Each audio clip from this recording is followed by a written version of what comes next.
First winter of the war, on Christmas Eve, near noontime, fire ceased on both fronts, ceased completely. And this was strange. It was unusual that the opposite side would also cease fire. My mate, controlling the sentries, came in to report and said, "Do you expect a surprise attack? Because it's not feeling right, this situation." I replied, "No, I don't think so. Anyway, everyone's awake. No one's sleeping. The sentries are still on duty, so I think it's all right." But I thought, God, not an attack. Not on Christmas Eve. And then Keith and Philip Ridley, two of my section, came dashing into the billet. And they said, "What do you know? The Jerrys, they're out on the top. They're walking about, dishing out drinks and cigarettes. There's no fighting going on." Well, as I've said, we'd noticed the place was very quiet, but I told them, "I don't believe it. I can't believe it. Can't believe what you're saying." Philip yelled, "No, it's the truth, sir. Believe us." So I told him, "Well, I'm tied up here, so I'm the duty man for the morning, but you hop off and see what you can find." So Keith and Philip and Leslie Wood, they went off into no man's land, into that blank and blasted field. And when they arrived back around about lunchtime, Keith had one of those Landwehr hats on, you know, the grey things the Jerrys wear with the red band around the button, and Philip had a German water bottle. They'd had drinks with the enemy, they'd had smokes between them, and they'd been walking about above the ground with a German platoon. And they yelled at me, you wouldn't believe it, sir." Now, as I say, I had my doubts still.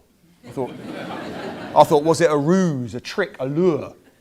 But there they were, my friends, laughing, bright-eyed and carrying German equipment, utterly unharmed. So later that same day, Christmas Eve, we'd been singing carols and this, that and the other, and the Germans were doing the same over on their side. We heard one of them singing Silent Night in German, naturally. And after he'd finished singing, there were all sorts of Christmas greetings shouted across the wire, and the Germans were shouting out, "You sing Holy Night." Well, we had a go, but of course we weren't very good.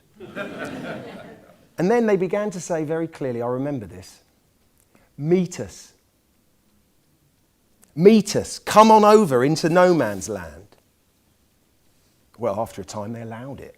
The officers, they allowed a limited number of us to go into no man's land, crossing about 300 yards to the Germans in the dark.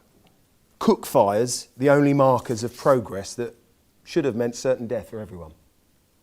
We kept shouting as we approached, we and the Germans, rude remarks or more often simply joking. And then there we were, on the front line of the trenches.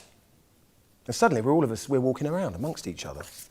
The Jerrys, ourselves, jostling, trading things. And to my astonishment, I remember this, one of the Germans, for the life of me, I don't remember was he an officer or not, but one of them in tattered English said, "Tomorrow, you no shoot, we no shoot." And Christmas morning came and we didn't shoot. And they didn't shoot. Of course, at first we popped our heads over the top and jumped up and down quickly in case they did shoot, but they didn't. And then we saw the Germans standing up and waving their arms, hazarding the same worry, but we didn't shoot, and so on, and it gradually grew. I remember it very well. Christmas Day, 1914. We and the Germans and the French soldiers, we left our trenches. We went to the barbed wire between ourselves with champagne and cigarettes in our hands. We came out of the line, they came out of their line, swapping tins of bully for tins of meat. And they were burying their dead, and we were burying any of our dead. And I'll tell you now, I didn't ever tell my commanding officer this, but we had feelings of fraternization. And we shouted, and they shouted, that we wanted the war to finish. And this carried on for a couple of days. It happened. People don't believe it, but we had an unofficial truce. We met in no man's land on Christmas Day, first year of the Great War. We shook hands. We did. We did. Sure as I'm sitting here in front of you. And then we received orders. Get back to your trenches, every man. By word of mouth, down the line, everybody. Back in your trenches. The generals behind must have found us out and they got a bit suspicious. So what they did, they gave orders that a battery of guns behind us would open and a machine gun and an officer would fire revolvers at the Jerrys. So, of course, that started the war again. My men were cursing them to hell, cursing the generals. You want to get up here in this stuff. Never mind giving your orders in your big chateau and driving your big cars. But back we went. And the war went on.